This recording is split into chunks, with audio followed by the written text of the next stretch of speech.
Okay, this is our challenge. And as we meet the world,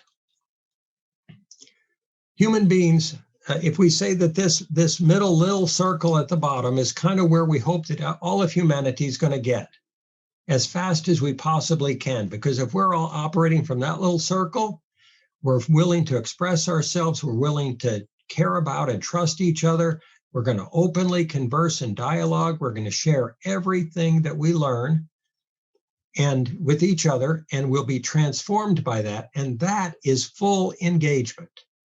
That's a definition of full soul engagement. I mean, at least a good operational starter definition. Our request, our hope, our invitation is rewrite all of this better. Make this slide redundant and incomplete, obviously. And please be kind in the process. And that said, recognize that we're just trying to prime the pump to this process with this slide. We're not trying to facilitate egos in the world into action via our messaging. Other organizations are doing that through judgment messaging or through dire messaging, or we're all going to burn if we don't do this, or look at all the problems, look at the bad people, look at what needs to be fixed, and trying to prescribe onto them how to do it. We're not trying to facilitate egos into being fearfully motivated via judgment and blame and punishment dynamics to try to control the bad people into being good people. That's not our goal.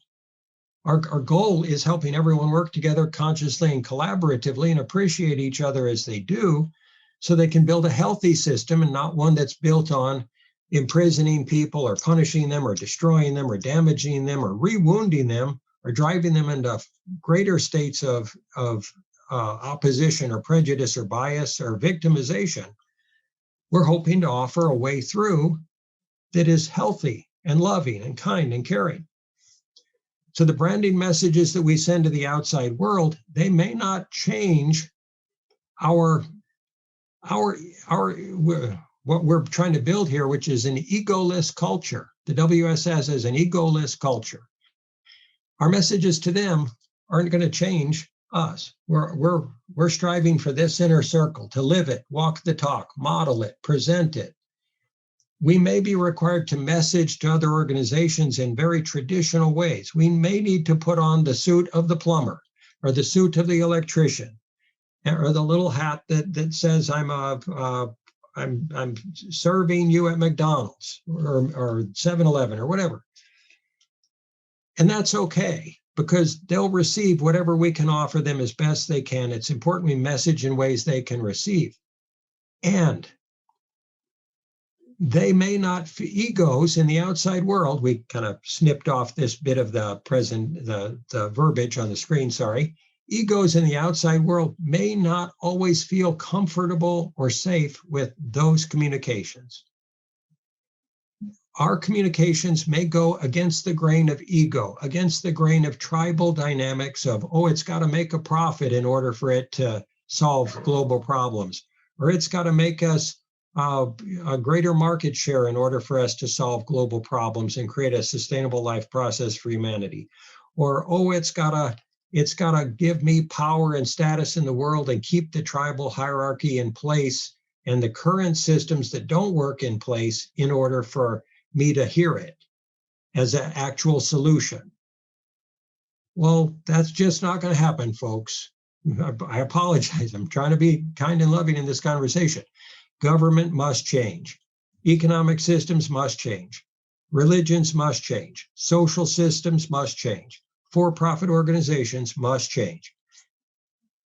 It's a bitter medicine. We get that. We're trying to put sugar in there. We're trying to make it a sweet medicine as best we can. And it's going to be the Band-Aid off quick approach, we hope. And we've got Bactine at the ready. We've got a soothing balm at the ready. So in this model here, we would suggest what keeps us from talking internally as a team of teams would be these other circles. And this is not just true of us. This is all of humanity. This is a fractal metaphor.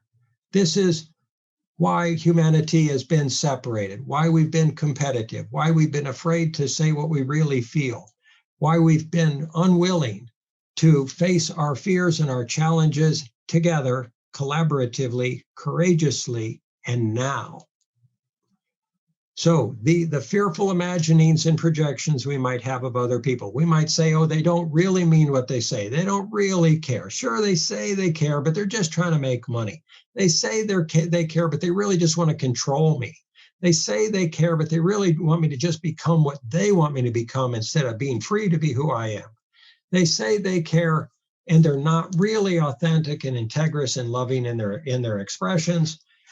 So our fearful imaginings, due to our past wounding, get projected onto the present moment, and they create conflict and misunderstanding and assumptions. Oh, we've got to be safe, so we've got to authoritatively control them because they really don't mean what they say.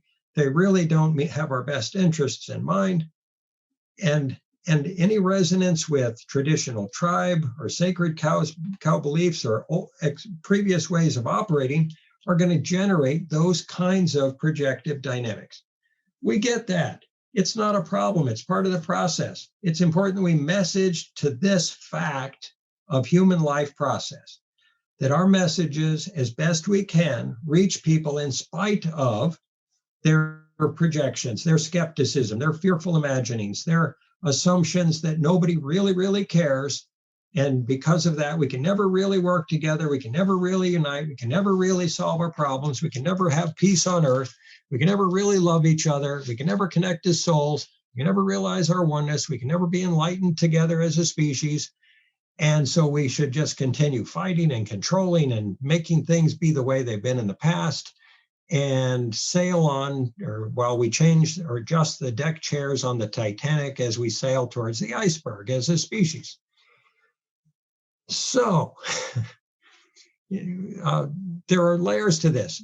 Underneath these fearful imaginings, there are unconscious hidden fears and ego process and karmas and foundational recordings we would call simulacras about what is true and real and necessary, right, or has to be. And that's all based on incomplete information and misunderstandings and recordings of misunderstandings that we assume to be true. And the even deeper layers of that are cultural or individual or religious or national or individual narcissism and ego and taproot processes that drive distrust and skepticism and fear and ego feeding and blind spots or obscurations. There is so much imagined and experienced or projected lack, need, inadequacy of us to deal with the challenges of the world that can generate fear. And that process of fear, the transcendence of all fear, is healing. Consciousness operates without fear. It's just a fact. We're not saying that anybody's absolutely conscious in every moment of their life. We are suggesting that consciousness, fear is not of God. That doesn't mean that being fearful is not being spiritual. It means that there's a portion of our system that just hasn't been dissolved into the light yet. And when that happens, there will be no more fear. And fear and pain are synonymous terms for many people.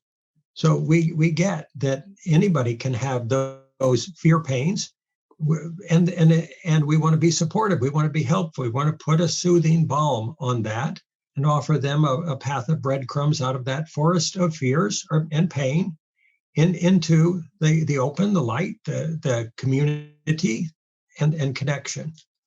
It's not a perfect process. It is messy. It is creative. It's co-creative, and it's necessary. And constant forgiveness, constant remembering that we're all equal souls all the time.